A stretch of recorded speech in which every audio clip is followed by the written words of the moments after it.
Oh, wow. You've known Timothy since he was a kid, like Yeah, since he was a little kitten. I don't. How long? 11 years. Oh yeah. 11 years, I think. Mm-hmm. Not as long as Dusty, but oh definitely yeah, I would have guessed that. second place. It's a long time. Known him since he was a. I mean, now he's still just a skinny little fart, but even when he was skinnier.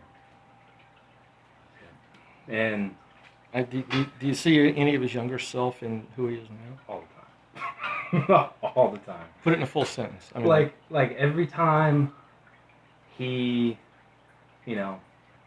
Tyler gets on his nerves, I see the young Timothy come out, and just that face lights up.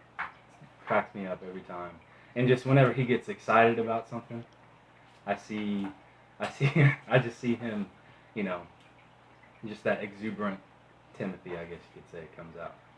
And even back then, I would say even more so. Well, I don't know, give or take, but back then, he was always just the guy that was down to do whatever, or always wanting to do something. And take a look at him now, and he's the same way. He's always ready to go, always ready to do whatever. And you can ask any of the other guys, like, if there's anybody in our group like that's down to ride, no matter what happens, it's Timothy.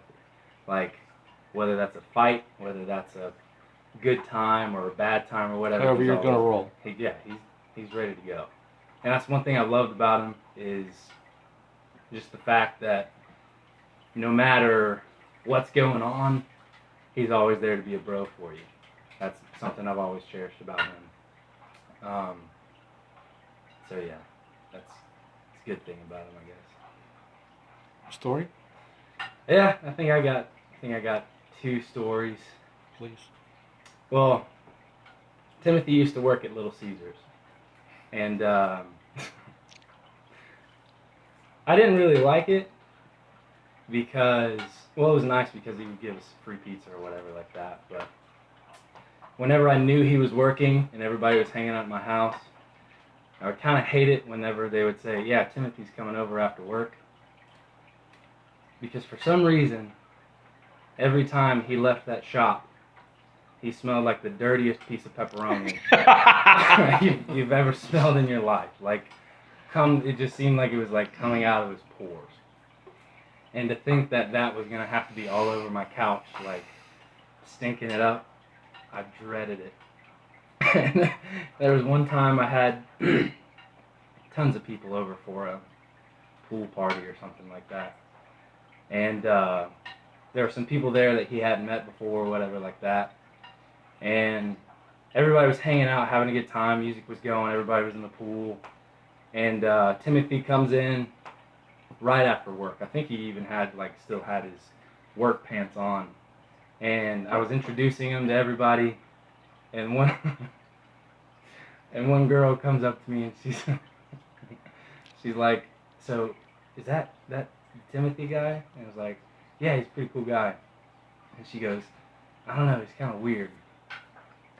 And I was like, "Why?" She's like, "He smells like dirty feet." And I was like, it's probably the pizza place. But yeah, I mean, it doesn't matter though. I will say, even whenever he smells like a dirty, rotten piece of pepperoni, he's always there to make friends. He's always there to be the extrovert and get people to do things. That's one thing. And the other story, there was this kind of a weird night going on with Christopher, and we thought we were gonna have to go kind of protect him and stuff like that. So all of us went over to Christopher's house to see what was going on, and sure enough, Timothy was the first one out of the car. One word, like a phrase that I will always kind of tag Timothy with, is tiny but mighty. Like, he's just got a Chihuahua sense of mentality. Like, even though he's one of the skinniest little guys, he's got a big bark. Like, he tries to tries to back it up. I don't know if he can back it up very well or not, but yeah, that's one thing I've always loved about him. He's always down to ride, always down to ride with his boys. Always there to take our backs. And not gonna lie, it's kind of weird, like thinking that you're getting ready for graduation, like to think like I can look over at pictures on your refrigerator right now and I can say, dude, I remember that Timothy. Um, but yeah, if I gotta say something to you, man, I just gotta say that no matter what, like this next chapter brings for you, is that only you can stop you. You know, you've got such a huge gift set, and you've got so many gifts and talents that God has granted you with, and I would hate to see any of them go to waste, dude. Like you've got a huge heart, you've got so many talents. Don't let it go to waste, dude. Like you've got a whole world of opportunities ahead of you that you can just grab a hold of. Don't let anybody stop you. Don't let any circumstance, anything, any person stop you. Whatever you want, you can grab it. And I know you know that because you've had to tell me that a couple times. Love you, dude.